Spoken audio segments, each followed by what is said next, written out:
দুই অঙ্ক বিশিষ্ট কোনো সংখ্যার শেষে যদি 5 থাকে তাদের বর্গ নির্ণয় মাত্র 2 সেকেন্ডে। আসলে 2 সেকেন্ডও লাগবে না, খুব দারুণ একটা ট্রিক্স আছে এখানে। দেখুন কীভাবে করব।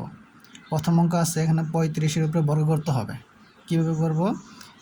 প্রথম সংখ্যা হলো 3, এর সাথে গুণ করব 3-এর পরবর্তী সংখ্যা 4। কত হলো?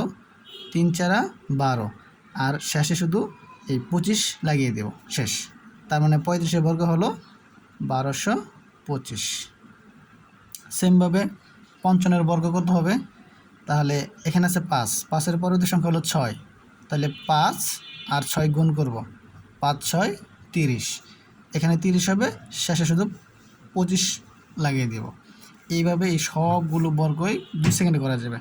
যেমন এখানে আছে 25, তো 25-এর প্রথম অঙ্কটা হলো 2, 2-এর পরবর্তী সংখ্যা হলো 3, 3 দুগুণে 6, 6-এর শেষে লাগিয়ে দেব 25, 625 হয়ে গেল।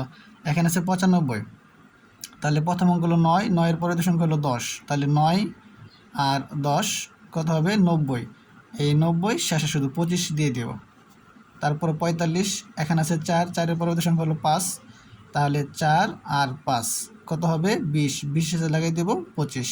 সেমভাবে এখানে 75, 75 এখানে 7, তাহলে 7 এর পরবর্তী সংখ্যা হলো 8, তাহলে 7 আর 8 গুণ করলে হবে 56, শেষে 25 দিয়ে দেব। এইভাবে দুই অঙ্ক বিশিষ্ট কোনো সংখ্যার শেষে যদি 5 থাকে তাহলে এই সমস্ত অঙ্কগুলোকে আমরা এইভাবে 2 সেকেন্ডে করে দিতে পারবো।